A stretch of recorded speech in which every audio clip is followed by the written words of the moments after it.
make sure you have your 50-50, not just, the whole joint, not just physical. You need legal too, because if you don't got legal, then you don't have 50%. You're still going to be paying child support. So make sure, if single fathers, when you go out there, ask for 50-50 soul and legal. It's really important.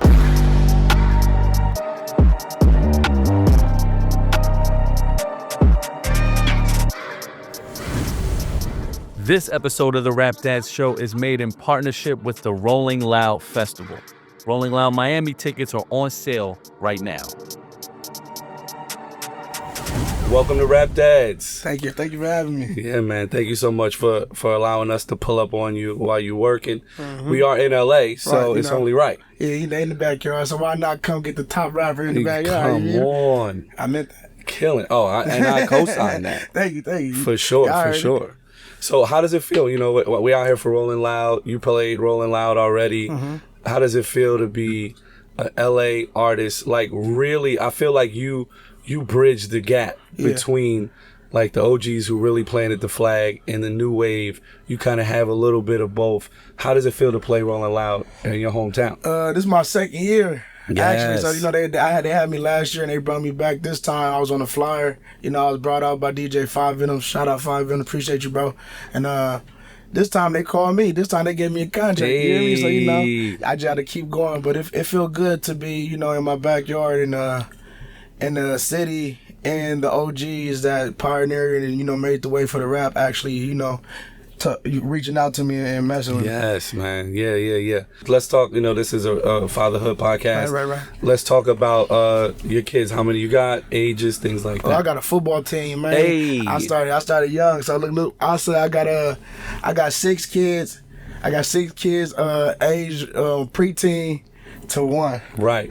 So man. So I got custody of my kids too, so I'm a full-time dad while I'm juggling the music and everything. So fatherhood is really important to me. I was raised by my dad. Word. Yeah. First, let's talk about that. What was your relationship like with your pops? Boy. My pops was from Baton Rouge, you feel me, Louisiana. And I had an older dad. So I used to lie and say my dad was my grandpa when he came to the school. So my dad passed at 79 the day before, on the same day as Pop Smoke. God same day, same year, February 19. So it was like growing up with the dad that's on the Wayans Brothers and Friday. That's how my dad was in the next show. Pops. Chip, he's a Chip, for sure. Yeah. He's a Chip, for sure. That's amazing, man. Yeah, so he did teach me how to be a man and how to take care of my kids. He showed me how to go to court. He showed me how to get past the child support. He showed me how to make sure you have your 50-50, not just, the whole joint, not just physical. You need legal too, because if you don't got legal, then you don't have 50%. You're still going to be paying child support. So make sure, if single fathers, when you go out there, ask for 50-50 soul and legal. It's really important. Word. So, yeah. I mean, and that's amazing. And that was one thing that I loved about you. You're very honest and open in your music, but you've been very honest and open about your journey as a father. For someone who is so busy, who is, blowing up, putting the West on your back, in my opinion, you one of them ones. Mm-hmm. For you to have 6 kids and to be able to do that, it'd be a lot easier for you to not have full custody or custody at all, and then be able to run around and do your thing. So that just speaks volumes about the man that you are. You know what I'm saying? Yeah, I love that. I appreciate that. I just look at it like this: if someone don't care about their kids, you don't care about yourself, and I can't be around that, because that's literally a part of you. That's you. Absolutely. So that's like me and my boys and my family. We all dads, and we don't play about the kids. Like if one of my people's not doing this, we gonna get on it. I don't know if I can cuss, but we gonna get on it. Yes, for sure. You feel me? So we all about fatherhood. I love that, man. And you mentioned you had a football team, but you actually are a coach. Yeah. So look, I wasn't able to coach right now because the music started taking off. Good. So I fell back, but I'm still involved. I still, bring the food, the snacks. Nice. I hold the little what they need. I go to practice, but now also my son started playing basketball.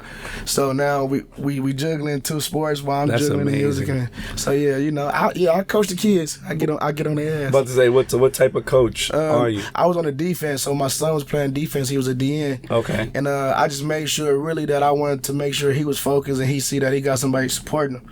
I signed up for the coach and I coached him, and I actually coach other kids. I feel like it's good to talk to the kids, and I'm still young, so I can still, I feel like I could be a bigger brother and a homie to them at the same time and still be a dad, but that's for the other kids too. So, I let them express themselves. to an extent. Right. You know, so, you know, as long as it's, you know, stay to a minimum, it's cool with me. I love that. And you're right, because of who you are, right. because you're so close to them in age, but also because you're a star. Right. So they're going to take heed to the things that you say more than they're going to take heed to most. Right. And when they realized I was Zoe, when I first started coaching, they just called me by my last name, whatever the case. And then one day my son go to school, they're like, is that your dad? Is your dad Zoe? He was like, my son didn't even know. He just know that I do music. He didn't know I was Zoe because I kept it away. But then he like, yeah, he does music. And they show him like, yeah, that's my dad. That's amazing. So now he think he the top kid at school. Of course. It's crazy. That's stunning, for real. For real. But you touched on something that I think is really important for us to circle back on. A coach, when you're out there on the field with all those kids, you were there, you know, because your son was there, but for a lot of those kids, unfortunately, you may be that only male figure that they see. Yeah, to a few I was. What was that like for you, that experience? It was just a trip down memory lane, you know, whether you have your mom or your dad is still a parent missing. So, you know, the way that you was raised probably didn't work. Or, you know, you might be raised rough, so you understand how you might have to have tough love, but still know how to.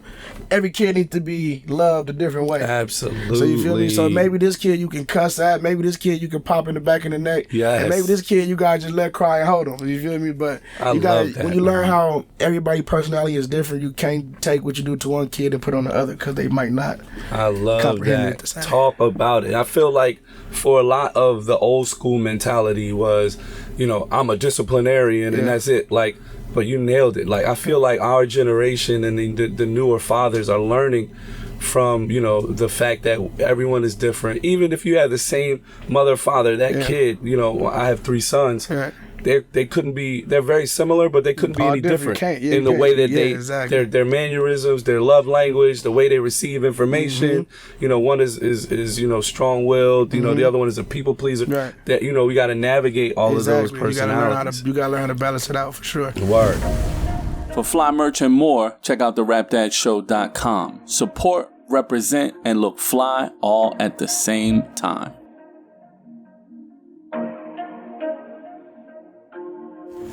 Now, one of my favorite Rap Dad moments for Zoe Osama was when you shared the screenshot of your Cash App blowing up because your son was running up a tab on PlayStation. Please explain what had happened. That was my 7-year-old too, right? Ooh. So, you know, I left my PlayStation. Actually, I didn't leave it on. He figured out how to do it. He wake up early morning, press the button, he turn it on. So when he was playing, he learned, he know how to download games. So I guess when something don't work and it tell you, do you want to pay for it? X. So I looked at my phone and it was like 142. Yes. 142. 140. I'm like, oh my God. He wasn't downloading 99 cent games. He just hit me for $1,000.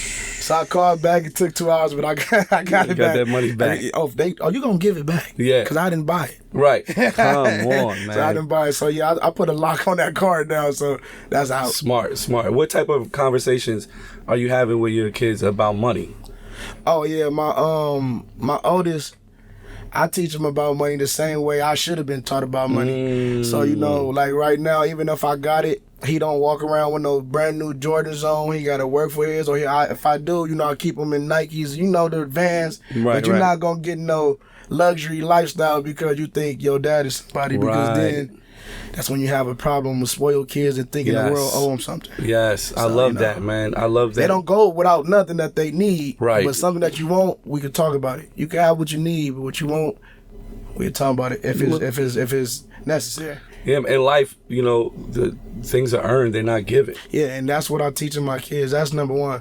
And I also have to teach them how to, you know, be a black man and what the world got against them. You know, you gotta just, that's something that they just gotta know. So when it happened to them, they won't be dumbfounded and shocked. You know, so I actually, in a way, I still got the same tactics my pop used, but it was just more straight and uncut. You know, like just tell you how it is. My dad never lied to me about nothing. He'd tell me straight face.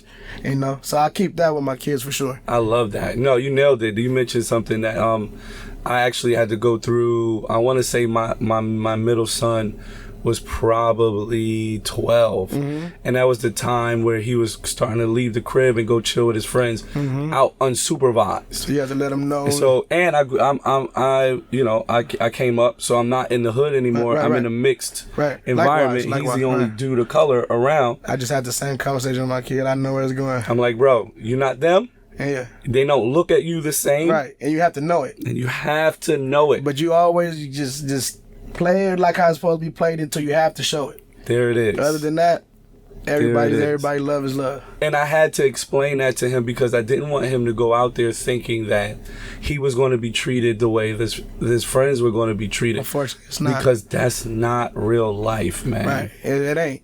And even, even for other races, it's not real life for them. They get treated, a lot of races get treated the same way as us. We can't just put it on, our skin color. You're right. Just a man man and kids and women and girls, you just have to let them know when you step outside, the real world is real world. Talk about it. So, just be prepared. I love that, man. What do you think the biggest lesson you learned from fatherhood is? Be there. You have to be there. Even when you I don't think people understand. I'm gonna say about it like this. Like for what a man personally, you could be a father that won't be in your kid's life, and you got a woman that want to take that from you because that's what you want to be with her. And then you got the kid, you got the father that don't care about the kids, and you have the woman want to throw the kids on the man. So for a man out there that's going through any other situations, I say you just got to be there. You got to sit through it, and it's not that hard to get at least 50-50 custody. All you got to do is file a motion. 30 days later, you'll be in front of a judge. It's that simple. A lot of people don't want to put the paperwork in the back part into it, so they say, F it. And they also, I love what you're dispelling as well, is that, a lot of fathers are afraid of the legal system when it comes to that, because they always feel like they will favor the mother in those cases. I mean, which is probably 95% true, but now if you look at the statistics now, if you look at it now, you see that it's actually more fathers that's in their kids' life, and it's over 60% of people that's actually mother and father in the same home now. So it's not as bad as it used to be. Right. So the message in the media gonna make it look like a certain way, but in reality, a lot of fathers are stepping up and been in their kids' life. And that's exactly why we created this show. Right. Because as a hip hop fan, when I started to grow up, and I've been a journalist for 20 years. And I spent a lot of time with some of my favorite artists when I was working with them, and I saw how amazing and dedicated and intentional they were as fathers. And I was like, how is this not seen? No one's exposing this. No one wants to talk about this. They're not talking about it. And that's why we here. Right. We talking about it. Boom. This interview ain't over yet, but I wanted to let you know that this is just a piece of a longer conversation you can check out on the Rap Dad Show podcast on all platforms. Say what's up, man. You see your hat? Show up your hat. Show your hat. Oh, shit, we got to get hat. Oh, what? What'd you say? All right, it's time to play first and last. Give me your first memory of fatherhood. Ooh, California Hospital. Okay. That's when my son was born, and my first memory was actually one of my homeboys from my neighborhood. It's crazy how I go.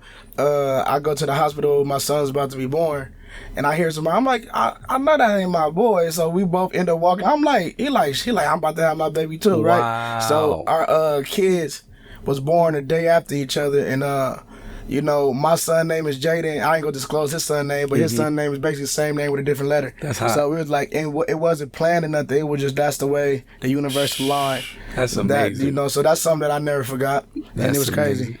So that's it was random. All right, last gift you gave one of your kids. Oh, I just bought my son some shoes, but that the last gift I gave them.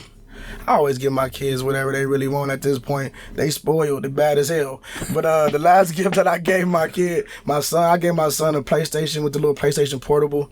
Oh, nice. And I just read them up on shoes and stuff. So, that, and in talks, that's the gift I gave him. How about I love that? Go with that the one. gift, the game. The gift, the game of life. For sure. You have a memorable first word one of your kids said, or a memorable experience you were with your kid when they experienced something for the first time. All right, one of my young sons right now, his first words was "shut up." Wow. And I didn't know what he was saying. I'm like, he kept on saying "that up." I'm like, what you just say? He just kept saying it, and I realized I say shut up a lot. Wow. So I caught on, that's what he's saying. Like every time he don't like you saying, shut up. That's That's hilarious. crazy, yeah, but yeah, you getting a little older now. Say it again. But yeah, that's one of my main I love that. All right, last time you had to apologize to one of your kids. Oh, I'm not even gonna lie. Yesterday I missed my son's basketball game because I had to go do I had to do a cypher and I had to work. So and I missed his game, so I got him some shoes, and he scored 20 points. He balled out. He got 7 blocks and 4 steals, and this is his first time playing basketball. So Come on. so you know. I was mad that I couldn't make it, Right. But I had to make it up. He got 2 pair of Jordans in the car. Hey, there you go. I didn't want to do it, but I had to. I mean, come on. When you play like that too, you earned it. He's just a natural at this point. That's beautiful, man. All right, first time you noticed your personality in one of your children. Dash. That's my 40-year-old. I noticed it in him when he turned on YouTube and found my music, and he only want to listen to my music, right? So that's a positive and a negative in one.